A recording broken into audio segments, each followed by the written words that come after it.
आचार्य गुरुवर विद्यासागर मुनि महाराज की हम उसके अनुरूप अपने जीवन को बना सकें, तो ये हमारी अपनी निरंतर कोशिश है। डिस्ट्रक्शन पर्व में हमने प्रयोग रूप में भी बाह्य धार्मिक अनुष्ठानों के द्वारा भी अपने जीवन को परिमार्जित और अच्छा बनाने का प्रयास किया है।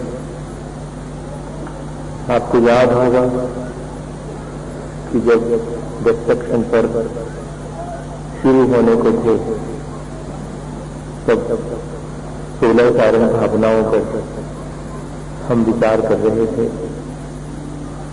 उनमें से एक भावना शेष रह गई थी और आज ऐसा संयोग है कि 16 कारण का भी आज अंतिम दिन है और आज अपनी वह 16वीं भावना पर भी विचार करने का अपन को अवसर मिला है। दर्शन विशुद्धि विनय संपन्नता शील व्रतेशनति चारो भीष्म ज्ञानोपयोग संवेदो शक्ति तत्साग शक्ति साधु समाधिर वैया व्रतकरण महदाचार्य बहुशुतर वचन भक्तिरावस्थ का परिहा निर्मार्ग प्रभावना प्रवचन वत्सलक तीर्थ करत्य। इन 16 कारण भावनाओं के माध्यम से कोई जीव अपना कल्याण तीर्थंकर जैसे पद को पाकर के कर सकता है। तीर्थंकर और केवली भगवान के पाद मूल में बैठकर अत्यंत विशुद्धि पूर्वक जब इन 16 कारण भावनाओं की हम आराधना करते हैं, उनको अपने जीवन में लाने का पुरुषार्थ करते हैं, तब ये तीर्थंकर नाम कर्म प्रकृति का संचय होता है और लोक कल्याण आत्म कल्याण के साथ साथ लोक कल्याण करने की जो भावना है वास्तव में वो तीर्थंकर बनने में कारण बनती है। तीर्थंकर आत्महित के साथ साथ लोकहित चाहने वाली पवित्र आत्माएं हैं। वे हमारे आदर्श हैं। हमें उनके जैसे जीवन बनाने के लिए प्रयत्न करना चाहिए, उनके जीवन से प्रेरणा लेनी चाहिए। उन्होंने अपने जीवन को जैसा बनाया है वो कैसे बनाया होगा, वो हम विचार कर रहे थे। हमने विचार किया कि हमारे मन में उस आत्म तत्व के प्रति रुचि होनी चाहिए जो हमारा अपना निजी है और वैसा ही आत्म तत्व सब जीवों के भीतर है।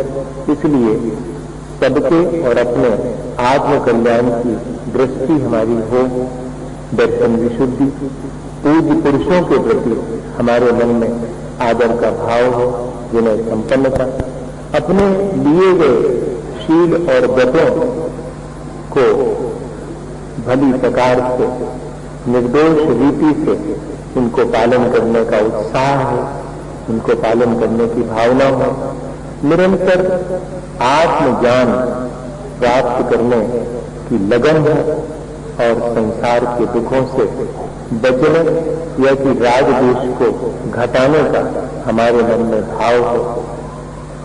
ये सारी चीजें और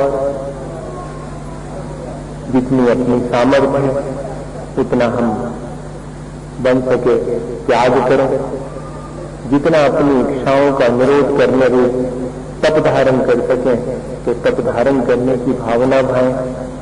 साधु जनों के तपस्या में हम सहयोगी बने, उनकी तपस्या में आने वाले विघ्नों को दूर करें और इतना ही नहीं, जितनी बन सके उनकी सेवा करें।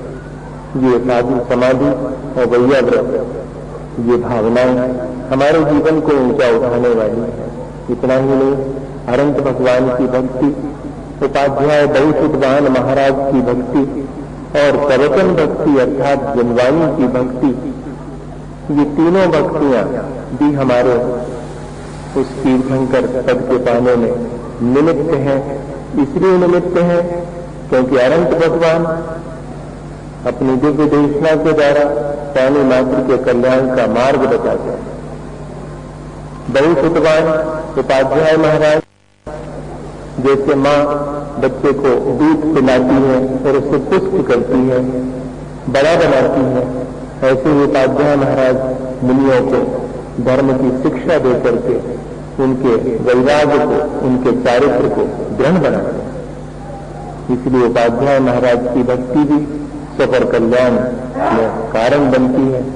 और बहुत प्रवचन भक्ति के मायने हैं, जिन वाणी का अभ्यास करें, जिन वाणी में कही गई बातों को हम अपने जीवन में धारण करें, जो हमने अपने जीवन में करने योग्य कार्य हैं उनको ठीक से नहीं किया हो, लापरवाही में किया हो, तो उसे हम संभाल लें और निर्दोष रूप से अपने आवश्यकों का पालन करें। अपने जीवन को ऐसा बनाएं जिससे कि लोगों को धर्म में रुचि जाता है।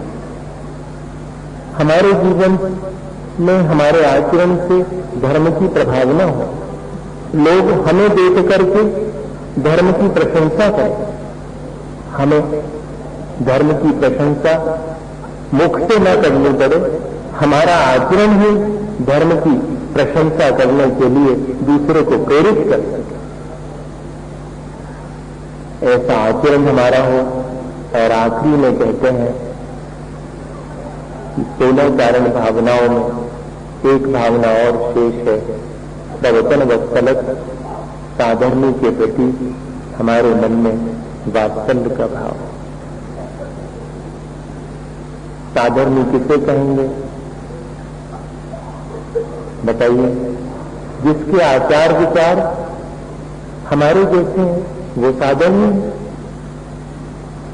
अकेले किसी कुल विशेष में पैदा होने से कोई साधर्मी होता है, ये भी है, लेकिन यहाँ उससे आगे बढ़ करके कह रहे हैं कि हमारे समान आचार विचार, आचरण निर्मल है, व्यसन से मुक्त आचरण है जिसका, और साथ में विचार विपराग विचार हैं जिसके विचारों में विपरागता का महत्व है। ऐसे आचार विचार यानी अहिंसक जिसका विचार, अहिंसक ही जिसका आचार, ऐसे व्यक्ति के प्रति हमारे मन में एक सहज, जैसे गाय की बछड़े के प्रति प्रीति होती है, वैसी प्रीति होनी चाहिए। आचार्य भगवंतों ने लिखा कि वत्से धेनुवत् सधर्मिणी स्नेहा प्रवचन वत्सलत्वम इति। जैसे धेनु अर्थात गाय का अपने वक्त यानी बछड़े तक सहज प्रेम होता है, वैसा ही क्या हमारा साधर्मी के प्रति नहीं हो सकता? हो सकता है। थोड़ा सा हमें अभ्यास करना चाहिए कुछ बातों का, जिससे कि हमारा स्नेह बढ़े। पहली चीज है कि हमारी दृष्टि में बहुत व्यापकता आ जाए। जो संकुचित दृष्टि वाले हैं वे कभी भी और साधर्मी से स्नेह रखने या साधर्मी से प्रेम भाव रखने का भाव ही अपने भीतर नहीं ला पाते हैं, क्योंकि दृष्टि बहुत संकुचित है। दृष्टि व्यापक होने का मतलब क्या है? सबको एक साथ लेकर के चलना। आज के समय में ये बहुत मुश्किल हो गया। मैं चलूं, लोग मुझे फॉलो करें। अरे ये तो सारा संसार कर रहा। हिटलर ने भी यही किया था। तो क्या हिटलर को हम बहुत अच्छा मानते हैं क्या हम हिटलर बनना चाह रहे हैं क्या? लेकिन हम तो तीर्थंकर बनना चाह रहे हैं। तो तीर्थंकर बनने के लिए तो सबके कल्याण की भावना हो, सबको साथ लेके चलने का मतलब है सबके प्रति हमारे मन में प्रेम भाव है कि सब जीव अपना कल्याण करें।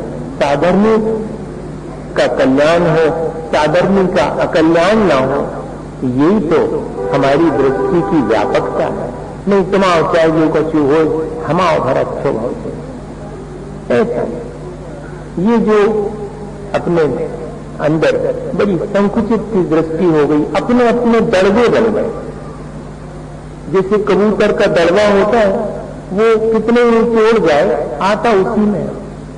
जैसे कि मेंढक को जब समुद्र का वर्णन किया गया तो उसमें पेट फुला के बताया कितना बड़ा, अब उसकी तो समझ में तो आए, अपन को भी थोड़ा सा अपनी दृष्टि को थोड़ा सा बड़ा बनाना चाहिए, व्यापक बनाना चाहिए, जिसमें कि सभी लोग समा जाए। एक बार हाथी निकला जंगल में सबके से मिलने के लिए। अब खरगोश के घर में पहुंचा तो खरगोश बहुत खुश हुआ, हाथी दादा आ गए।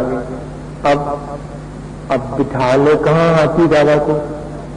अब उसके पास में जो थोड़ा सा बैठने का आसन था बिछा दिया,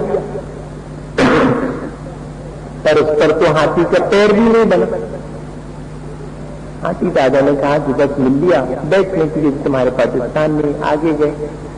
और भी जो हिरण मिल गया, उसमें भी छोटा सा उसका स्थान था, वो बिछा दिया।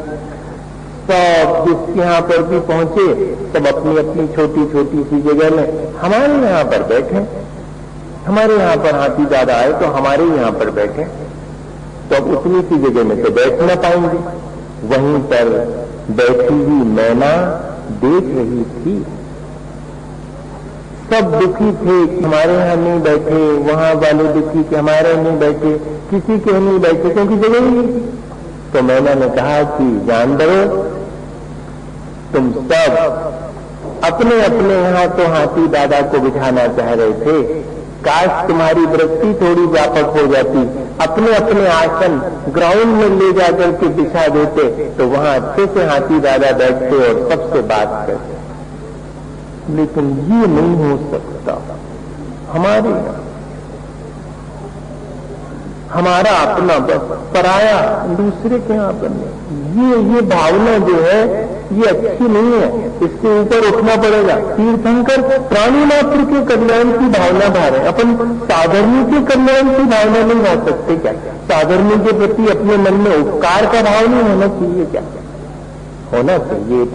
इतना व्यापक अपनों तक हम आहार में देखते हैं तो इन खुदवा दो जी हमारे घर के, जी हमारे ये तो तुम्हारे तो इतने ही से हैं, हम कौन कहेंगे जी पर आया है हमारे नहीं। अब क्या बताओ, आपकी तो आपने गिनवा दे कि जी हमारे लड़का, जी हमारे चाचा जी, ताऊ जी, फलाने जी 10 जने हो गए, तुम्हारे पूरे 10 जने हो गए। अब बाकी जो उनके 100 खड़े थे उनको कहते देंगे कि पर आए हैं। भैया ये दृष्टि तो संसार बढ़ाने वाली दृष्टि है। यहाँ तो जो आचार विचार जिसका है एकता, तो सब हमारे हैं। क्यों नहीं ऐसा हम विचार लाएं और सबके प्रति वैसी ही सद्भावना रखें जैसी अपने परिवारजनों के प्रति रखें। जैसे उनके सुख दुख हमें अपने सुख दुख जान पड़ते हैं, वैसा ही क्या हमारे साधर्मी का सुख दुख हमें अपना नहीं लगना चाहिए? होना तो यही चाहिए। दूसरा है कि हम संगठित होकर के रहें। अब हमारे संगठित होकर के रहने का जो भाव है वो नहीं रहा शेष। मैं संगठित होकर रहने का मतलब अपनी शक्ति प्रदर्शन करने की बात नहीं कह रहा हूं। संगठित होकर के रहना यानी जब अवसर आवे तो काम आना। तख्त पर एक होना आसान है, वक्त पर एक होना बहुत कठिन। हाँ, तख्त पे तो बहुत लोग एक हो जाए, मंच पे एक हो जाए, लेकिन वक्त पर हम एक हो सकें, वक्त पर हम काम आ सकें। जैसे कि दुर्योधन को बंदी बना लिया, जब समाचार पहुंचा था तो युधिष्ठिर महाराज चिंतित हो गए कि अरे ऐसे कैसे, जाओ अर्जुन जाओ और तुम दुर्योधन को और गायों को सब छुड़ा करके लाओ। भीम तुरंत बोल पड़े, अरे वाह, जिनने जिंदगी भर हमारा अपकार किया, जिनको हम सुहाते तक नहीं है, हमारी हमेशा जो है वो मानने की चाल चलते रहते, उनको कह रहे हैं अच्छे पकड़े जाने दो, हम नहीं जाते। ऐसा कह दिया। आप बताइएगा, युधिष्ठिर की आंख में आंसू आ गए। इतने से देख करके अर्जुन समझ गए कि भैया दुखी हैं। हमारा फर्ज है कि अगर साधर्मी पर विपत्ति आई है तो हमारा साधर्मी, हमें उसको विपत्ति से बचाना चाहिए। ये हमारा संगठित होना है। 100 और 5 नहीं है हम 105 ये वाक्य था। ये महापुरुष हैं, उनका ऐसा सोच होता है। हम क्या उनके इस सोच के अनुसार अपने भावों को परिवर्तित नहीं कर सकते? करना चाहिए। आज तो अपन ये अलग, ये अलग, ये उनका, ये इनका, बस इसी में लगे हुए। कोई एक मैंने जो साधर्मी है, जिसकी सच्चे देवगुरु शास्त्र श्रद्धा है, जिसका आचरण अच्छा है, क्या उन सबके बीच में एकता नहीं होनी चाहिए? लगता तो होगा कि होनी चाहिए। और उस एकता का आनंद क्या है? एक दूसरे का सहारा। एक दूसरे से हम काम आते हैं तो एक दूसरे को ये भरोसा रहता है कि हाँ, मैं अकेला नहीं हूं, यहां पर मेरे ऊपर विपत्ति आएगी तो मेरे पास इतने सारे लोग हैं। ये अपन ने पहले इस तरह की प्रक्रियाएं बनाई थी। मरण हो जाता था तो हम सोचते थे कि अब एक तो उसके घर में मरण हुआ और सबरे चले आ रहे हैं मिलने जुलने को, अब कितना खर्चा हो जाएगा, सब मिल के जुल के खुआओ, से उनको खुआओ पियाओ है। लेकिन इसके पीछे दृष्टि क्या थी? ये भैया, तुम्हारे पिताजी नहीं गए तो तुम अपने आप को अकेले नहीं समझियो, हम सब जने हैं तुम्हारे संग। और पगड़ी रख देते थे। अब परिवार की जिम्मेदारी और समाज तुम्हारी है, तुम्हें समाज में आवो जावो बनाओ रखने, और उसके लिए हम सब आए हैं तुम्हारे पास, बिना बुलाए आए हुए हैं। और जो 5 रुपया रख लो तो कोई गरीब आदमी है वो 5 रुपया दिलाने बुलाओ तुम्हारे लाने नहीं। जैसी मदद आज हम कर रहे हैं ऐसी जीवन भर करते रहेंगे तो हमारे साधर्मी हो। ये था तो फिर बाद में अब 5 सुपारी पानी तो दुनिया पे आओ, तुम्हारे घर आए तुम कर, तो इतना करते थे। अब इसका रूप बदल जाने से कई बंद ही कर दे। बंद कर वो तो बहुत आसान है, उसके रूप को ठीक करने कठिन है। तो सब चीजें अच्छी थी, उनका रूप विकृत हो गया तो ये चीजें खराब हो गई, मगर उनके पीछे उद्देश्य तो बहुत अच्छा था। ये साधर्मी के प्रति प्रेम भाव व्यक्त करने का था। ऐसी बहुत सारी अपने यहाँ पर परंपराएं हैं जिनमें कि हम साधर्मी से मेल मिलाप बढ़ाते। एक ही मंदिर रहता था शहर में, मैं साहिबपुर की प्रशंसा करता, मंदी बमौरा की प्रशंसा करता। क्यों प्रशंसा करता हूँ? फोकट मुझे उनमें कभी पैसा दे देगा, हलवा पूरी खुआए थे क्या उनमें? नहीं, किस बात से प्रशंसा? क्यों प्रशंसा का भाव आ जाता है? इतनी छोटी सी समाज की प्रशंसा का भाव क्यों? एक मंदिर है, दोनों जगह एक मंदिर है, लड़ो भिड़ो तो भी ये हो कहां बचती, आहो तो सही रास्ता में से निकर हो सुधिया जी ने भेज है, तो कितनी लड़ाई हो गई मंदिर में तो आहो, और सबको आना पड़ेगा दीपावली के दिन तो वहां पर।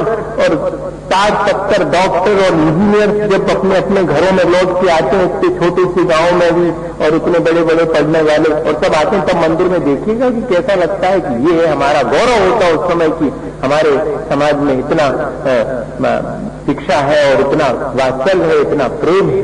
ये हमारे अंदर भावना होनी चाहिए। अब अपने अपने मंदिर हैं तो अपने अपने मंदिर तो अपनी अपनी अध्यक्ष मंत्री और उनके आपस में ही चल रहे।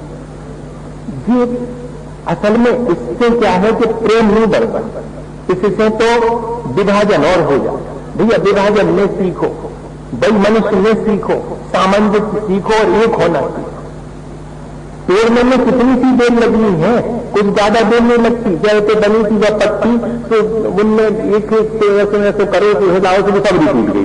और जब वो बना रहे थे, जब 2-3 दिन तक प्लानिंग हो रहा हो बने कैसे जाए, रोके कि नहीं रोके पानी में। अब बताओ बनाने में कितनी मुश्किल हुई, और एक ऐसे तक हमारे से टूट गई। तो तोड़ने में कौन देर लगने वाली, 1 मिनट में टूट जाता। रिश्ते बनाने में जिंदगी निकल जाती, एक झटका देने पर। रईमन धागा प्रेम का मत तोड़ो झटकार, टूटे से फिर ना जुड़े गांठ करे।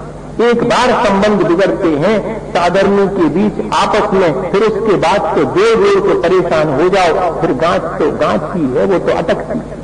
इसलिए साधर्मी के प्रति अपने को हमेशा जो है प्रेम भाव रखना चाहिए। ऐसी कोई बात आने लगे भाई मनुष्य की विचारों में मतभेद हो जाए, मन में तो नहीं आवे, मन का भेद में हो गए मतभेद तो भैया सगे भैया को भी हो। दो एक ही माता पिता के तीन एक संग जुड़वा पैदे हुए, लेकिन दो ही विचार अलग रहते हैं। लेकिन मन तो यही है कि मेरा भाई है, मेरा भाई है। ये भाव निरंतर मन में बना हुआ है। ठीक है, हम 2 भाइयों के विचार नहीं मिलते, ये बात बिल्कुल जुड़ी है। ऐसा अपने मन में और भाव लाना चाहिए। आचार्य महाराज हमेशा कहते कि देखो, वे कह रहे हम खंडेरवाल हैं, वे कह रहे हम पूर्वाल हैं, वे कह रहे पल्लीवाल हैं, वे कह रहे कि अग्रवाल हैं, वे कह रहे और कौन बाल, अब कौन बाल। तो कहते कि ये तुमने बाल क्यों बना रखे, इंग्लिश में वॉल दीवाल को कहते ये सब वॉल तोड़ दो तो हॉल बन जाएगा, सब जन बैठ जाओ। ये हमेशा आचार्य महाराज का कहना। उसका मतलब ये नहीं है कि आप समाज की व्यवस्थाएं तोड़ दो, नहीं, समाज की अपनी व्यवस्थाएं बनी रहे, लेकिन सामाजिक प्रेम भी बना। हम भले ही अपने अपने तरह से कार्य करें, लेकिन सब ये महसूस करें कि हम सब एक ही। ये जो भाव है वो है प्रवचन वत्सलत्व का, साधर्म्य के प्रति वात्सल्य का। इससे ही समाज समृद्ध होता है, इससे ही तीर्थ का प्रवर्तन होता है, इससे ही आत्मा का उत्थान होता है। इसके बिना नहीं होता। 4 प्रकार का अनुराग पंचम काल के अंत तक चलेगा, और जिस दिन ये 4 प्रकार का अनुराग साधर्मी के प्रति खत्म होगा, धर्म का विलोप होगा। धर्मानुराग, भावानुराग, मध्यानुराग और मित्रानुराग, ये 4 अनुराग हैं जिनसे धर्म तीर्थ का प्रवर्तन होता। आचार्यों ने लिखा इसके बिना धर्म तीर्थ का प्रवर्तन नहीं होता। वात्सल्य भाव है सो आम के पे बैठ गए, और नहीं तो तुम अपनों करो, हम अपनों करें, हमें क्या करेंगे। ऐसा नहीं, सबके प्रति जो है अपने मन में साधर्म्य के प्रति तो कम से कम ऐसा सद्भाव होना चाहिए। अगर कोई बात हमें नहीं है पसंद तो उसको लेकर के वही मनुष्य क्यों करना है, उसको तो एक तरफ डाल देना चाहिए। मैं हमेशा कहता हूं कि अगर इस कागज की वजह से हमारी और आपके बीच की दोस्ती खत्म हो रही हो तो ये कागज को फाड़ के फेंक दो। क्या काम की ये वस्तु, इस छोटी सी निर्जीव वस्तु से और हमारे आपस के संबंध नष्ट हो गए? नहीं, ये चीज जो है अपन को ध्यान में रखना चाहिए। ये धार्मिक व्यवस्था भी है, और इस धार्मिक व्यवस्था से ही सामाजिक व्यवस्था बनती है। आज जितनी भी जो सामाजिक व्यवस्थाएं हैं, इनमें आपस में वैमनस्य होने का कारण एक और बड़े से बड़ा कारण है। क्या कारण है बता सकते आप? कि वो जो लोग धार्मिक दृष्टि से और किन्हीं पदों पर पहुंच जाते हैं, उनका अपना आचरण लोगों को कोई अच्छा संदेश नहीं देता, इसलिए भी वैमनस्य हो जाता कि देखो तो अब जी तो बने हैं सर्वो सर्वा, और इनको नहीं है आचरण ढंग को, और हमें इनके अंदर में काम करना पड़ेगा। क्या होगा? वो अपने आप ही राज्य के बजे रहने दो, हमें नहीं करना। जी होता आप अनुभव करना, हम कोई उड़ाना नहीं दे रहे हैं। हम एक व्यवस्था की बात कर रहे हैं कि अपने क्या ये चीज जो एक बहुत सौहार्द होना चाहिए था, जो एक सद्भाव होना चाहिए था, जो एक प्यार और वात्सल्य होना चाहिए था, वो क्यों घट रहा था? अब बताइएगा कि आज तो मैंने उनको बोल दिया कि जो लोग भी दोपहर में मेरे सामने अभिषेक करें तो कृपा करके पहले अपने को तौल करके आए। पैसे से नहीं तोलना अभिषेक को। पहले नंबर की बीड़ी सिगरेट तो नहीं पीते, सत्संग तो नहीं करते, रात्रि भोजन तो नहीं करते, देवदर्शन का नियम है तो नहीं तो मत बोलो, बोली मत बोलो। आपके पैसे कोई काम के नहीं, आपका आचरण, अभिषेक करने वाले का आचरण तो कम से कम दुरुस्त होना चाहिए, जिससे कि जो हम गंदे रख लें वो जरा मैसेज दे हमारे लिए। ऐसे ही जो इतने बड़े बड़े समाज के बनते हैं अपन लोग, मंदिरों के अधिकारी बनते हैं लोग, उन सबको भी इस बात का ध्यान रखना चाहिए कि हमारे जीवन में धर्म आए तो ही हम धार्मिक कहलाएंगे। अकेले धार्मिक कार्य करने से कोई धार्मिक नहीं होता, धार्मिक पदों पर आरूढ़ हो जाने से कोई धार्मिक नहीं होता, न प्रेम भाव बढ़ता है। भैया धर्म धारण करने से प्रेम भाव बढ़ता है। वो जो प्रवचन है, वो जो धर्म है, उस धर्म के प्रति, साधर्मी के प्रति प्रेम का मतलब क्या है? धर्म के प्रति प्रेम। क्योंकि ना धर्मो धार्मिक ही बिना, धर्म बिना धर्मात्मा के हो कैसे सकता? इस वजह से अगर मैं साधर्मी से स्नेह रखता हूं तो मानो अपने धर्म से ही स्नेह रख रहा हूं। ऐसा अपने मन में भाव होना चाहिए। यही भाव जो है हमारे लिए, या ये भावना हमारे लिए ऊंचाई देगी, हमारे जीवन को बहुत अच्छा बनाएगी। एक छोटी सी घटना सुना करके मैं आपको बात पूरी करूं। नाम भूल जाता हूं। कोई हरजस राय हुए हैं राजा, उनके सेठ सुगन चंद उनके जीवन की घटना है। बहुत बड़े सेठ थे, नगर सेठ थे। अब उनके यहाँ पर पुत्र हुआ तो पुत्र की उत्सव मनाया गया, उत्पत्ति का, जन्म का जैसे मनाते हैं लोग। तो जिसकी जितनी संबंध रहते हैं वे अपने उतने लोगों से मिलते जुलते हैं, जो सब उनको मनाते हैं। लेकिन अब सेठ जी की तो सब थे, तो सेठ जी ने सब घरों में अपने सेवक को भेज करके मिठाई भिजवाई। सब लोग आए भी उनके यहाँ पर, और जब मिठाई लेकर के सबके घरों में गए तो और सबने ले ली। लेकिन एक जो गरीब व्यक्ति था उसने लेने से इनकार कर दिया। अब लेने से इनकार किया तो सेवकों ने कहा कि भाई सेठ जी पूछेंगे कि क्यों नहीं दिया तो क्या जवाब देंगे। तो कहने लगा भैया यही कह दियो कि अब सेठ जी को तो हमने कहूँ कुछ दय नहीं है, अब सेठ जी को हम कैसे ले लीजिए। भाई व्यवहार तो लेन देन से बनता है आपस में, आप अकेले देने देने से थोड़ा बनता। लेने वाला ले ले दे, वो देने वाला दे दे, तो दोनों के बीच में अच्छा प्रेम भाव हो गए तो ले दे, नहीं तो लेने के देने पड़ जाए। हाँ देख लो उसी से बना नहीं सकता, लेन देन बिगड़ गई तो लेने के देने पड़ गए। और कुछ बड़ी बात थोड़ी, ये आपस का एक दूसरे के प्रति जो व्यवहार है, जो प्रेम भाव है, वो घटता है तो विवाद उत्पन्न होते हैं। प्रेम भाव बनाने के लिए रखी थी ये प्रक्रिया देने लेने की कि आपको हम दें तो आप शेयर स्वीकार करो, और आप हमें दो तो हम शेयर स्वीकार करें। अब अच्छी बात तो सही थी, स्वाभिमानी था वो, भले गरीब था। उसने कहा भाई सेठ जी से तो हमने कहूँ कुछ लिया नहीं, मैंने सेठ जी को हमने कहूँ कुछ दय नहीं है, अब हम उनका कहा कैसे ले लेंगे, हम कैसे चुकता कर, हम गरीब आदमी वैसे। तो जी बात सेठ जी को मालूम पड़ी तो सेठ जी बोले कि चलो द मिठाई लो, हम चलते हैं। और सेठ जी जो है बग्गी में बैठे, सेवक मिठाई लेकर के उनके साथ चले। तो लिखा है उसमें कि बग्गी से उतर गए सेठ जी, जब थोड़ी दूर रह गया उसका मकान, जहां उसमें दुकान थी वहीं पर उसका घर था, उससे थोड़ा सा तो दूर से दिख गया कि वो है। तो सेठ जी अपनी बग्गी से उतर गया। तेज तो धूप, सेठ जी को कहां धूप में चलने की आदत, लेकिन उतने यहां से वहां तक धूप में चलिए सेठ जी हाँप गए जा करके वहां पर, और उसकी छोटी सी दुकान जिससे वो चने बेचता था, सुपटिया बिछा था, तो उस पे जाकर दांते पे बैठे और कहने लगे भाई पानी तो पिलाओ, बहुत प्यास लगी। उसने जो है वो तो गदगद हो गया कि सेठ जी हमारे यहाँ पर आए और हार गए, और हमने कुछ दिखाई नहीं पाया और ऐसे ही बैठ गए। वो अब कह रहे थे पानी दो, तो डरते डरते उसने जल्दी जल्दी जो भी उससे टूटा फूटा ग्लास था जैसा था सोचते पानी पिलाया। पानी जैसे ही पिया और सेठ जी ने आवाज दी सेवक को, ले आओ भाई वो मिठाई दो लड़के के जन्म की। तो उसने हाथ जोड़ लिए उस गरीब आदमी ने कि सेठ जी आपका हम उपकार कहाँ चुका पाएंगे, आपने तो हमसे कोई कुछ लव नहीं है, अब हम आपको कैसे ले लेंगे। कहने भैया हमने तुम्हारा पानी तो पिया अब तो ले आप हम आओगे। अब देखिएगा इसमें कैसा प्रेम भाव है, कितना वात्सल भाव है। हम बहुत बड़े धन पैसा वाले हैं, हमारा साधर्मी है, हमें धन पैसा से प्रीति नहीं है, हमें अपने साधर्मी से प्रीति। हम क्या देखें उसमें हम ये गुण देखें कि सच्चे देवगुरु शास्त्र की सेवा भक्ति करता है, सदाचरण का पालन करता है, ये मुख्य चीज है और वही हमारे लिए प्रेरणा देती है। इसलिए हमें अपने साधर्मी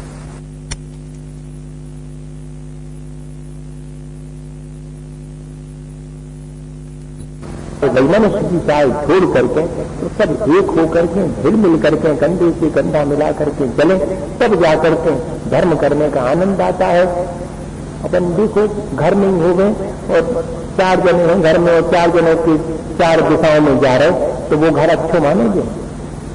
जहाँ समाज में 4000 लोग हो गए और उसमें से जो है अलग अलग दिशाओं में सब जा रहे हो तो समाज अच्छा माना जाएगा, वो देश अच्छा माना जाएगा जिसमें कोई की नहीं सुनता, नहीं माना जाएगा। ऐसे ही जो है मन को विचार करके साधर्मी के प्रति अपना वात्सल्य भाव रखना चाहिए, जिससे कि हमारा जीवन अच्छा बने और प्राणी मात्र का कल्याण हो। उसी भावना के साथ बोले आचार्य गुरुवर विद्या सागर